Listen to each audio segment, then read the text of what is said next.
All right, Nick, here we go. 10 by 20. We're going to set it up. We already have a 42-inch pedestal set up and a column, but we'll continue building the rest of it. And my suggestion to you is just to build up to 42 inches so that you're just kind of get all the spacing in your 10 by 20 setup while you're on show site. It's always nice just not going above your head, you know, in case you get called out, which you won't, but if you did, you would get called out way in advance. Or later, I'm sorry. Anyway, here's the 42 inch for part 15. Slide 25 into 15. And now Charles is putting the 25 into the 215s. I'm going to set one up as well.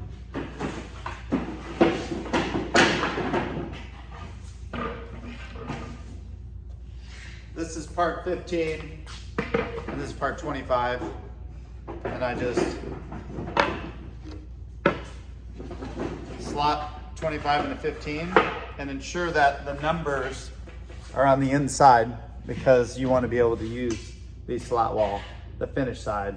So the unfinished side where the cutouts are, we'll show you the numbers here as well, 15, 25. I'm gonna go over here and position it right about there.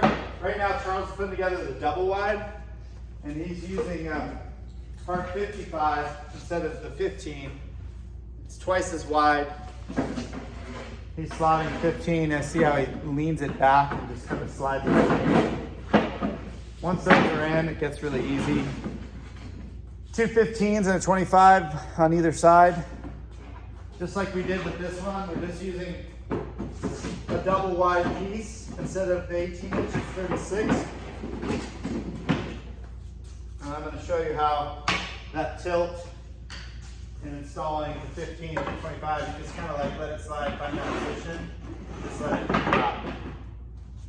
So we are now building the base columns just to 42 inches, like I said before. And then we've got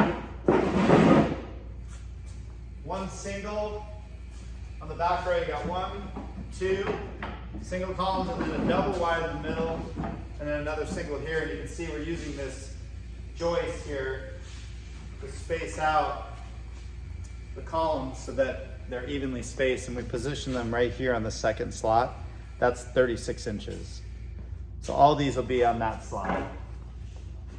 And this is temporarily there until we build the rest of the column, and then we're going to position on top, and that's where the joist is going to give you the opportunity to clamp on an arm light, and we'll get there shortly. I'm going to grab the 35.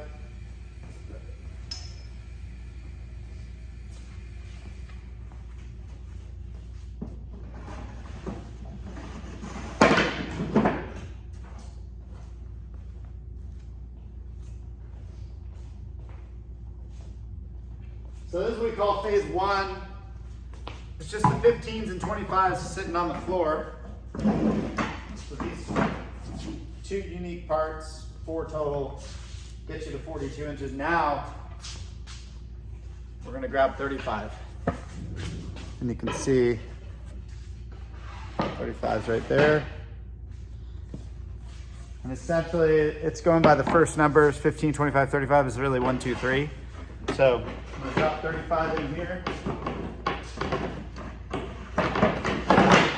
Numbers facing in.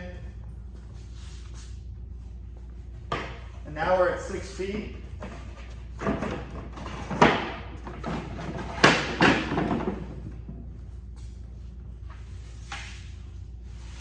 And so the next phase, phase 3, is essentially the reverse of the bottom. So we went 15s, 25s, then we did 35s.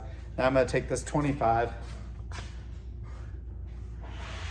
and whatever's on the bottom, you can see this match is exactly the same. We're just going to drop it on top of the 35.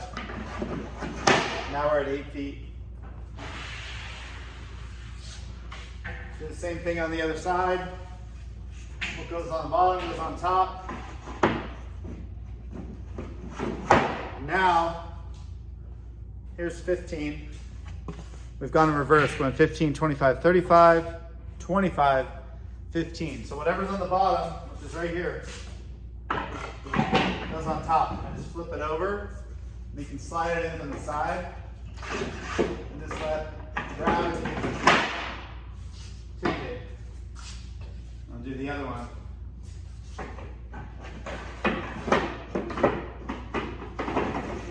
So that column's done. And we're basically doing that 4 times. We have one on the end, one here, we're gonna do the other 2, and then we're gonna build the rest of the double wide column. This 42-inch ties, instead of putting the 35 in here, we just put another 15.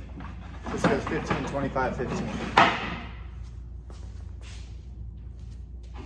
Now Charles is putting in part 56, which is essentially a double wide 35. So we're really just building this column in the middle, but it's twice as wide. And this part and this part are different. The sides are exactly the same. All of the sides of these columns are 25. So now that he has those double wide center column pieces, which is we call 56, he's whatever's on the bottom goes on top. So 25s go on top of that. And the part on the bottom that he has is the 55. Just gonna flip that around and drop it on top. One thing you can do at the show is you can drop the crate top, which is once you lift that off of the crate, because you want to keep that off when you convert this into a table. You can put that inside the column before you build this all up, because it will fit inside there. Or you can put it on the back side, since you're up neighbors and you're going to want a little bit of room for electrical. You could easily slide that back here, leaning up against the back of this column. And I'm going to grab part 6, and we have some over here. Yeah.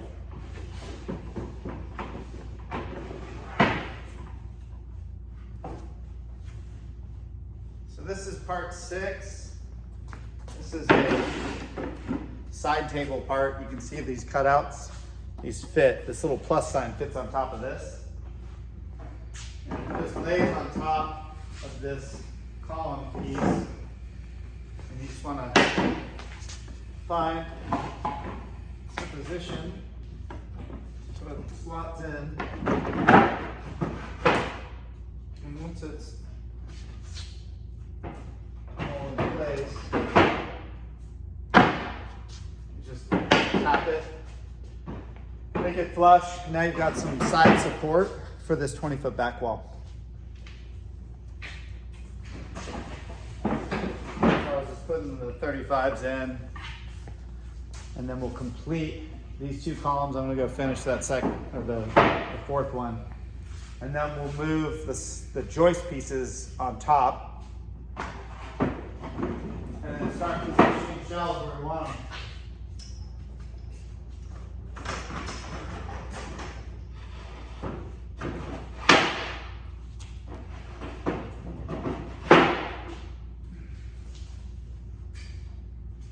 Here's the other part 6.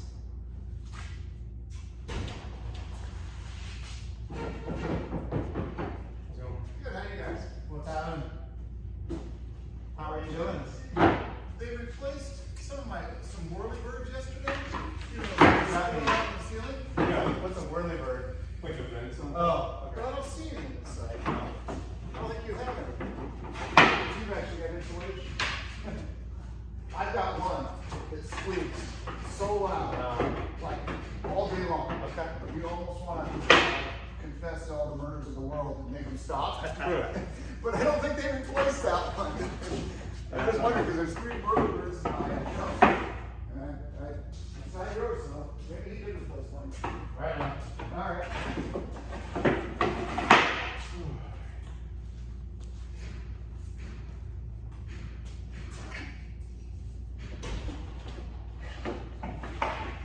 All right.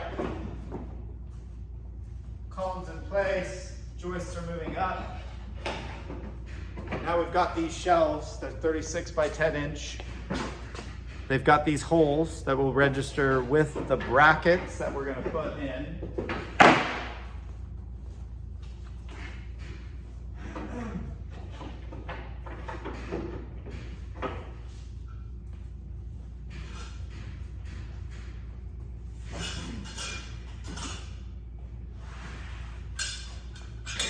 Here are the brackets. They position into the slat wall. They've got the holes that are the pen fasteners that will shore up the shelves and prevent them from sliding around. I'm gonna put one here. You can put them wherever you want. Now that that joist is in place, it's positioned at 36 inches. This will be easy to find its home. And there we go. One shelf in position. You can position these anywhere you want. The only thing on the back wall, Charles is positioning this Part 62, which is a center position shelf. This one actually sits on the column, so it doesn't require any brackets. So I'm going to just put that one here at the 42-inch height. This is the only shelf that sits here. The rest can be positioned every 3 inches with these brackets. So we'll continue adding these brackets. Putting 5 shelves per bracket to give you 20 shelves on the back wall. And then we also have 28-inch shelves that fit on the column, which we use a floating bracket. How many are on this one? 5? I don't remember if it's 4 or 5. I'll put one up.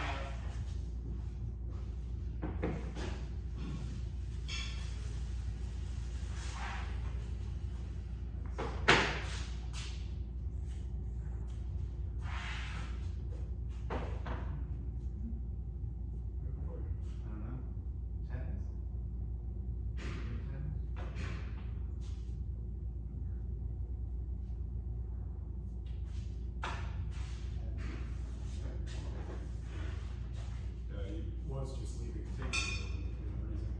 There, what's that? I was leaving a tape measure there. It's hard to tell just by sight which one. Well, this one's 10, so yeah. All right.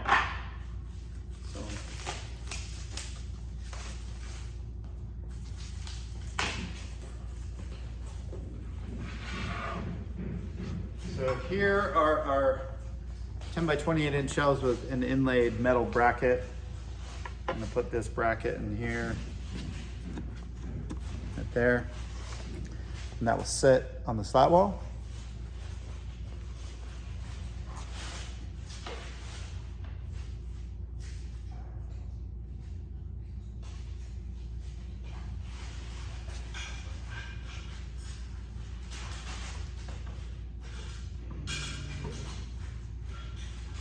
That just goes right there.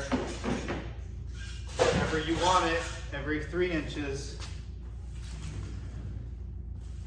Let's see. There you go.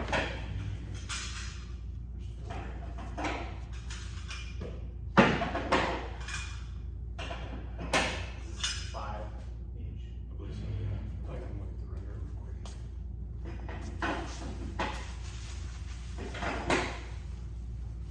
There's some more shelves.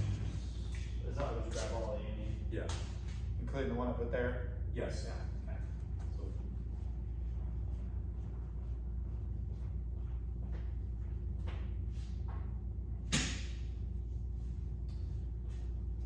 Let me check. I think it's actually only 4 shelves per bit. Oh, okay.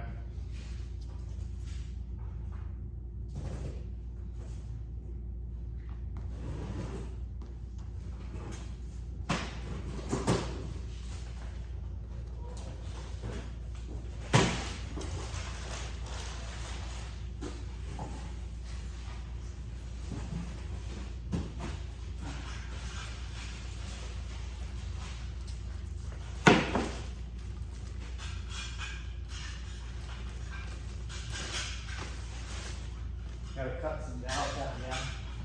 Yeah. Cut those down and I'll do the shelves and then I can put the banners up. So 4? Yeah. Okay. Yeah, that's what I have in the render and in the draw, so.